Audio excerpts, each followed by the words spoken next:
जी मंत्री जी, यहाँ आप आए उद्घाटन पर क्या कहेंगे पहले? आज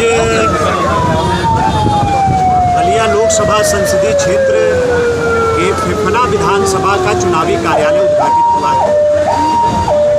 जिस तरह नौजवानों, बुजुर्गों, माताओं, बहनों का आशीर्वाद और भीड़ यहाँ पर देखने को मिल रही है, मैं ये कह सकता हूँ कि उत्तर प्रदेश के 5 बड़ी जीतों में बलिया की भी जीत सुनिश्चित है। जन समर्थन के आधार पर और हमारे जो लोकप्रिय प्रत्याशी हैं नीरज शेखर जी, जो स्वर्गीय श्री चंद्रशेखर जी की समाज सेवा की लंबी विरासत को आगे बढ़ाने के लिए संकल्पित है, उनकी लोकप्रियता जिस तरह से गरीबों, किसानों, नौजवानों, व्यापारियों, चारों तरफ हर वर्ग में है, मैं उस आधार पर कहना चाहता हूँ कि यहाँ प्रचंड बहुमत के साथ हमारे उम्मीदवार विजयी होंगे और कहीं विपक्ष का पता नहीं है। भारतीय जनता पार्टी का एक एक कार्यकर्ता, एनडीए के हमारे सहयोगी दल और उनके भी कार्यकर्ता, हम सब लोग मिलकर एक सामूहिक प्रयास कर रहे हैं।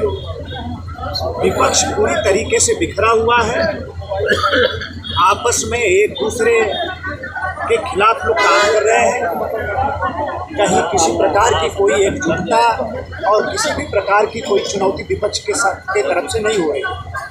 और उस आधार पर मैं कहना चाहता हूँ कि बड़ी जीत की तरफ बलिया में हम आगे बढ़ते हैं। कितनी सीटें यूपी में मिलने की संभावना है आपकी? पूरा उत्तर प्रदेश जीतकर मोदी जी को देने का हम सब लोगों का संकल्प है। पूरा उत्तर प्रदेश जीतेंगे। उत्तर प्रदेश की 80 के 80 संसदीय क्षेत्र पर हमारी विजय सुनिश्चित है। पूरा उत्तर प्रदेश हम जीतने जा रहे हैं। जी, जिस तरह से प्रियंका गांधी अपनी हर जनसभाओं में इंदिरा गांधी और राजीव गांधी की शहादत का जिक्र कर रही है, इस चुनाव में इसका क्या असर पड़ेगा? क्या किस तरह का शहादत के नाम पे जो वोट मांगा जा रहा है? आप सब लोगों ने देखा होगा 2 लड़कों की जोड़ी को 2017 में, और 2 लड़कों की जोड़ी को उस समय कितना बुरी तरीके से यहाँ की जनता ने नकारा था। और उस समय भी श्रीमती प्रियंका गांधी जी ने अपने तर्कस के सारे तीर चलाए थे, इस बार भी चला रही हैं। जनता बहुत समझदार हो गई है।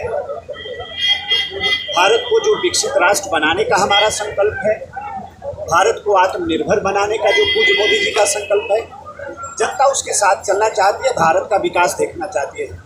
ये तीर है या इसलिए आप मानते हैं कि शहादत वाकई देश के लिए दिया गया है? जिन लोगों ने शहादत दिया उनको, उनकी शहादत को प्रणाम है, सम्मान है, और हमारे माननीय प्रधानमंत्री जी ने हमेशा सम्मान किया है। लेकिन उसके आधार पर समाज को ठगा नहीं जा सकता, समाज को गुमराह नहीं किया जा सकता। आज माननीय मोदी जी की सरकार का पुरुषार्थ है कि 15 करोड़ से ज़्यादा गरीब जो गरीबी रेखा के नीचे जीवन यापन करते थे, आज वो गरीबी रेखा के बाहर 25 करोड़ आज गरीबी रेखा से बाहर निकल गए। और कांग्रेस पार्टी ने कब गरीबी हटाओ का नारा दिया था, आप याद करें। तो इन सब बातों को जनता बहुत अच्छी तरीके से समझती है। अब मैं उत्तर प्रदेश की बात करूं तो आज उत्तर प्रदेश की विधान परिषद कांग्रेस मुक्त है। उत्तर प्रदेश की विधानसभा में नाम लेने के लिए 1-2 विधायक कांग्रेस के बचे हैं।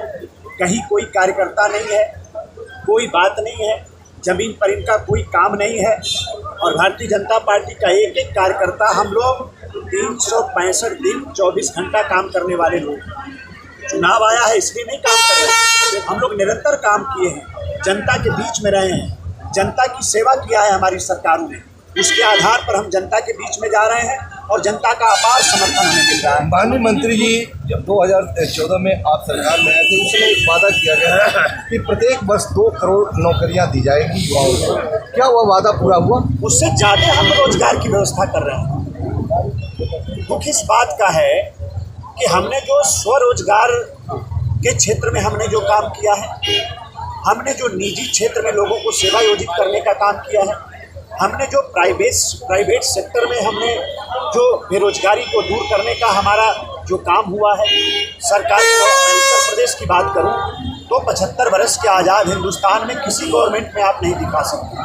मात्र 7 वर्ष के अंदर 10 लाख से ज़्यादा हमने तो सरकारी नौकरी दिया है। सेवा योजन विभाग मेरे पास है, 23 लाख से ज़्यादा लोगों को निजी क्षेत्र में हमने सेवा योजित किया है और 1 करोड़ से ज़्यादा लोगों को हमने स्वरोजगार के माध्यम से हमने उनकी बेरोजगारी की समस्या का समाधान किया है। अभी आप सब लोगों ने देखा ग्लोबल इन्वेस्टर समिट हुई, ये पूर्वांचल की धरती है जहाँ गुंडा माफिया राज किया करते थे, लेकिन जब हमने ग्राउंड ब्रेकिंग सेरेमनी किया तो 5,000 करोड़ से ज़्यादा का निवेश प्रस्ताव पूर्वांचल में, अकेले पूर्वांचल की धरती पर उतरा है। तो आज काम हो रहा है। 1 करोड़ से ज़्यादा का रोजगार तो हमने सिर्फ ग्लोबल इन्वेस्टर समिट के माध्यम से हमने उसको निर्मित करने का काम किया है, क्रिएट किया है। सरकारी विभागों में कितने पद रिक्त हैं?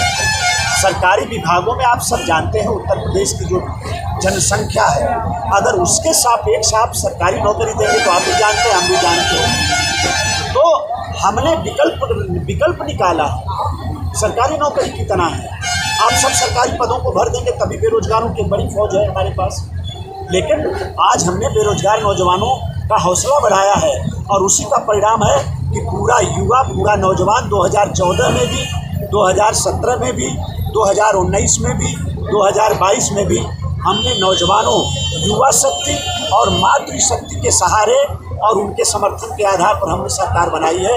इस बार भी उनका पूरा आशीर्वाद हम लोगों को मिलने जा रहा है। आप सब लोगों का बहुत बहुत धन्यवाद। क्या अग्निवीर योजना से युवाओं का कल्याण संभव है? हाँ, बिल्कुल संभव है।